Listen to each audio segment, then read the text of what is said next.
Hello, my name's John Wanner. I'm the Sir John Bunting Chair of Public Administration at the Australian National University. I'm a member of the ANZSOG faculty, the Australian New Zealand School of Government faculty, which is a Australia, New Zealand-wide consortia of universities and public services. ANZSOG has brought out Professor Ove Pedersen from the Copenhagen Business School in Copenhagen, Denmark, and he's here talking about two big issues, of which he's published books in recent years. One on knowledge regimes and the other on the competition state, a move to a different kind of state regime. I'm going to throw to Ove now and say, Ove, what do we mean by knowledge regimes and why should we be interested in them intellectually? First of all, let me thank you for inviting me out here. It's been a great pleasure and great experience to visit your amazingly well-ordered and well-organized school. Secondly, it's a big question. A knowledge regime is the way a government or a region have organized the production of policy research on which eventually it will take its political decisions. And the study that John Campbell and I have done and will publish the next year in a book titled The Policy of Ideas, it will be published by Princeton University Press, shows that there are very many different ways to organize knowledge production. We have compared US with France, Germany and Denmark, and only comparing these four countries we have found four very different ways to do it. Mm-hmm. In the US case, the bulk part of the policy research units are privately funded, and we call them advocacy organizations. Mm-hmm. They are based on particular ideologies, they are privately funded, they take part in the 24 hours news cycle, and they are like, for example, Heritage Foundation in Washington or Cato in Washington too. So the US is much more, the US knowledge regime is much more competitive. There are a market of ideas. Very contestable. A market of ideas out there. If you take the very opposite case, Denmark, for example, most of the policy research units are state-funded, but they are still trilateral. They are semi-public commissions integrating both labor unions, employers' association, government and political parties in policy research and analysis and negotiations at the same time. If you take France, quite opposite the two different examples, it's only mostly state-funded, state-run policy research units integrated into departments. So these four Western countries have developed their knowledge regimes in four very different ways. So the knowledge regimes are basically the institutional actors, not the ideas that they may be producing. No, it is the organizations and the institutional norms and rules they are following in producing knowledge. But what we show in this upcoming book is there is a certain link between how knowledge is organized and produced and the ideas that comes out of that kind of a process. Let's take the US example again. US is privately funded, very competitive. State run its own set of policy research units, but very separated from the private funded research units. And if you take a look at the ideas coming out of this kind of a process, they are also very influenced by the competition between private and state. And whenever the presidency shifts and a new president comes in, there is a new set of knowledge strategies produced. So there is this kind of flip-flop from one period to the next period. If you take again the Danish example, there's a much greater aspect of stability over very many years. They're not this kind of a flip-flopping because it's based on trilateral commissions.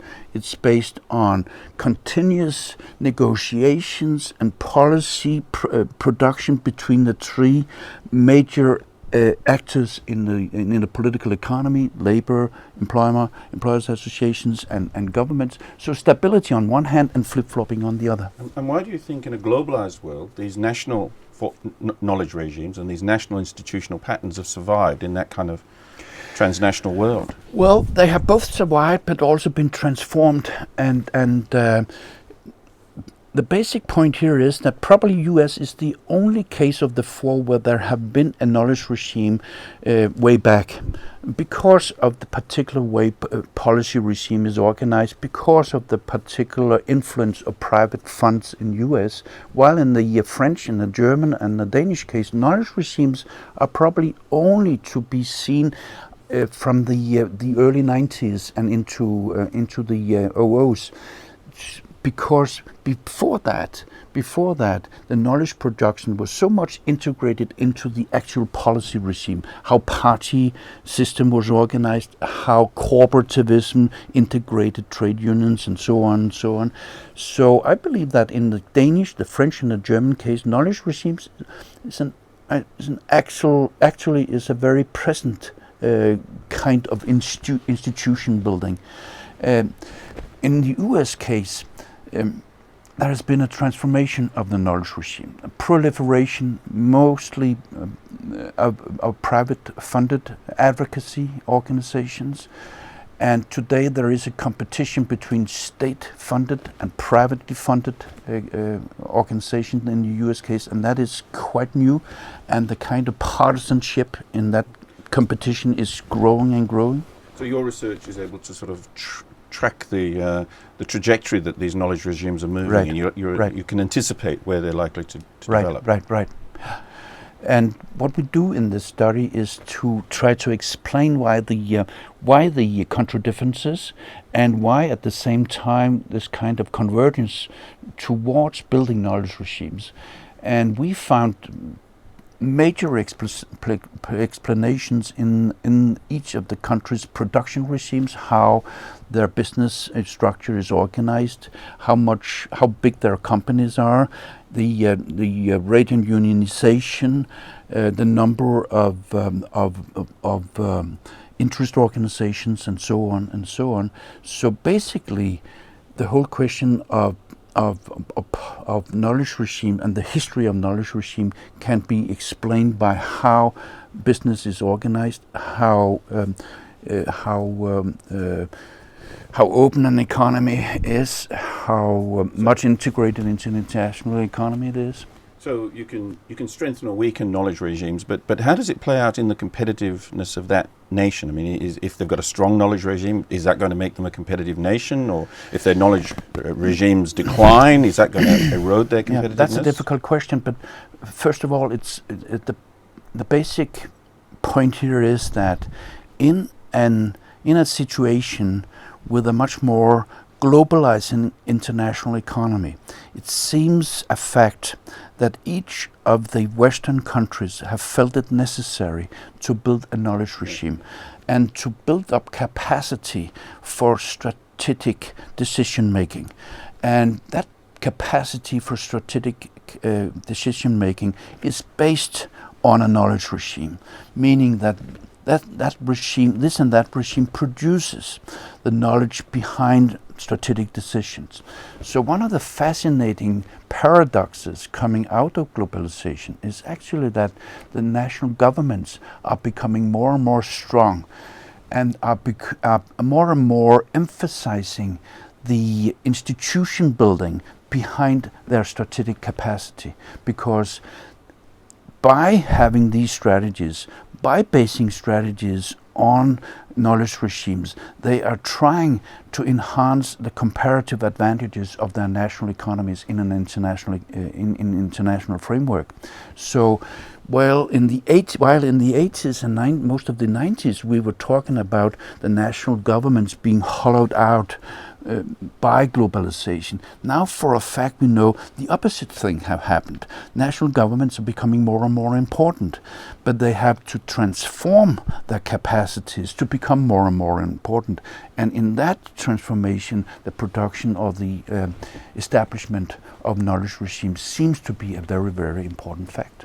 And if we think about knowledge regimes having multiple stakeholders, what's the role for, say, the public service in knowledge regimes, and what's the role for, say, universities in those regimes? Two very different roles. First of all, universities seems to be pushed back to become a less and less important partner. More into pure research as opposed to into applied? Exactly. And the applied part of the research is taken over by policy research units. And they can be state-funded, they can be privately funded. But there seems to be some kind of a separation going on between basic research within the universities and applied research going on within these policy research units. So one of the consequences of building up knowledge regimes is actually that universities are put apart and are to some degree left out of the policy aspect. That could be a good thing, also could be a bad thing, but it's up to the universities to decide if they want to take part in the knowledge regime or if they want to stay aside of the knowledge regimes. And there are very, very different ways for universities in the 4 cases to involve or stay aside of this process. And the public service? And the public service is transforming as part of building up the knowledge regimes, because public service is becoming more and more oriented towards long-term perspective and are becoming more and more integrated into the very strategic kind of decision making. And within at least the French case and the Danish and also the German case, we see how public administration and public servants are becoming more and more involved in policy research and in policy and in the diffusion and the dissemination of policy research. So in the old days, in the 50s, 60s and 70s, public servants used to be involved in decision making and implementation, but more and more in the new period, from the 90s and until today, we see public service becoming more and more a partner in strategic decision-making processes based on policy research and not that much involved in implementation as before. And do you see that trend in the sort of the Anglo family of nations? I mean, one of the criticisms often made about Australia, New Zealand, Britain sometimes, maybe even the Netherlands, is that a lot of the managers have now lost their research capacities, lost some policy capacities. They become desktop contract managers, desktop searchers, and they're sort of disempowered in that kind of vital, critical policy space about ideas, and they're just managing. They just become transactional managers. Yeah. And that seems to me a kind of post-new public management phenomenon. Right. Have we weakened their capacities there? No, but you can see a trend towards a differentiation between leadership and management. There are public servants involved in strategic decision-making processes and also in enhancing the capacity to develop new policy research on the one hand, and on the other there are desk managers trying to implement. But these desk managers will usually sit on a local level, while at the central national level you will see leadership, you will see the strategic part of the process going on. So we see a differentiation between 2 levels, and there is a difference between the Anglo-Saxon way of doing this and the more continental European way of doing this. In the Anglo-Saxon way, many of the companies do the strategic part in competition with national governments, while in the European cases, national or companies do not have that capacity to the same extent as in Anglo-Saxon countries. So you see in the continental European cases much more integrated public-private knowledge regimes, while in the Anglo-Saxon you see separated participants. And do you see knowledge regimes going out to the sort of supra-state level, so the Europeanization level, or in our region ASEAN, or the APEC, the Asia and Pacific communities, or do you think these are sort of a kind of gloss effect on top of these national regimes? Regimes are national, and most of the knowledge produced is at the national level and used by national governments. It goes down sectoral then? It goes down sectoral. And at the level of transnational level, at the level of international organization, of course there's a lot of new knowledge produced. Of course there are a number of very usable databases and government organizations and the absolutely. But one of the fascinating results of our study is that it doesn't really matter at the national level. We have found a very particular separation of the national level from the transnational level, even in European cases, even when in the case of France, Germany and Denmark, they are all member states of the European Union, it's still the national level that counts. It's still the national production of knowledge that is the most important, and it is only in a very, very few cases that national production of knowledge is influenced by or actually using the databases coming from the international organization, including the European Commission. And is there any policy learning and sharing across these knowledge regimes? I mean, I'm thinking of things like some of our management techniques, some of our ways of thinking about fiscal policy and budgetary policy.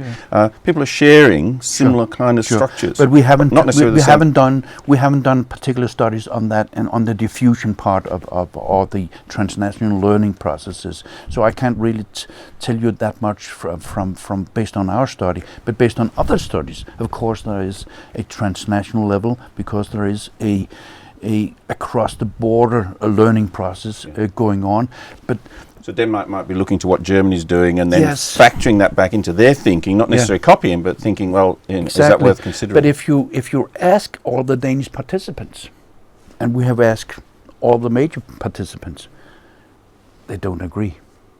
That we don't copy, we don't learn, we don't translate, we do our own stuff. And if you ask the Germans, we don't copy, we don't learn, we do our own stuff. Maybe that's a way of, making themselves big guys.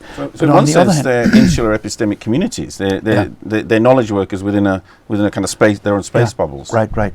But certainly they have to learn from different country cases. Certainly they travel a lot. Certainly, they all sit in international organizations, taking part in international seminars. So they must learn. They must, and ideas must disseminate or diffuse across countries. But if you go in the national knowledge regime and ask questions about how much do they learn, how much do they copy, how much do they translate, the answer is next to nothing.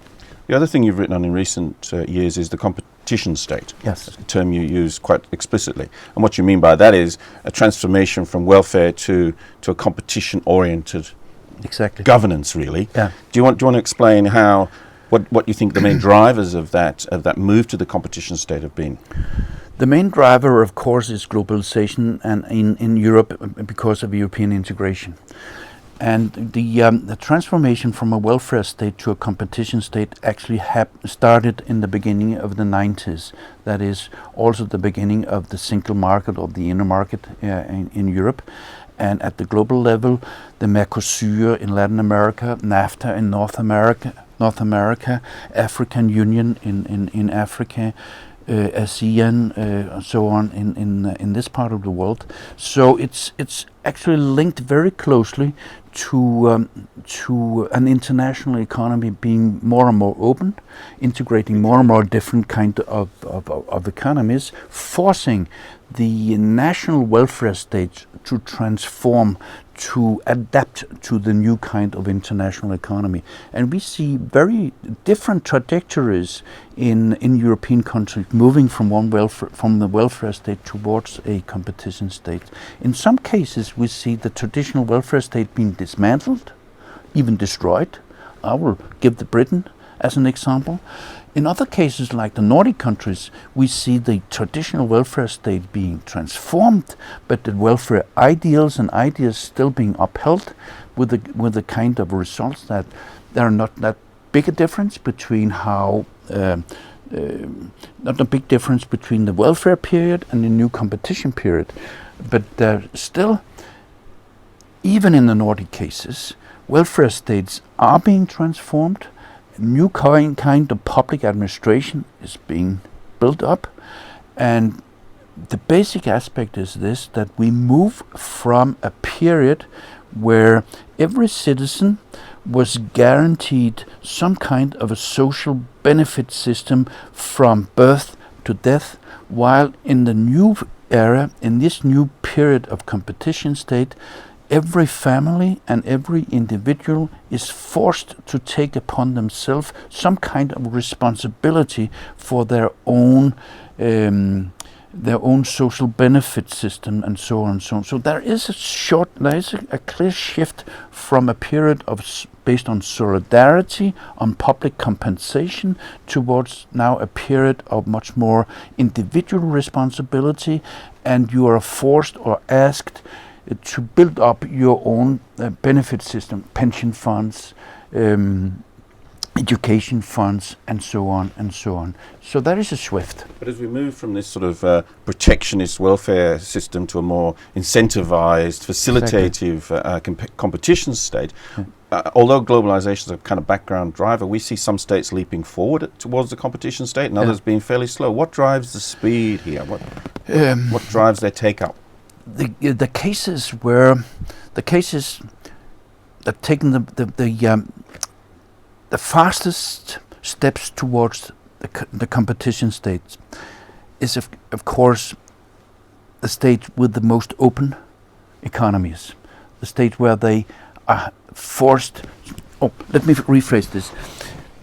Small open economies have been forced to take the fastest steps away from the welfare state towards the competition state. It's all about adaptation to the new international environment, while the relatively closed and bigger economies like Britain, like Germany, like United States, like Japan, are not forced to take the same steps. They are not forced to be on the fast lane, but Denmark, Sweden, Norway, Finland, Austria, the Netherlands have been forced because they are relatively small but also relatively open economies. So the openness of an economy and the size of the economy is the basic factor explaining the trajectory towards a competition state.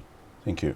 I've been talking to Professor Ove Pedersen from the Copenhagen Business School. His most recent books are The Nature of Policy Ideas and The Competition State.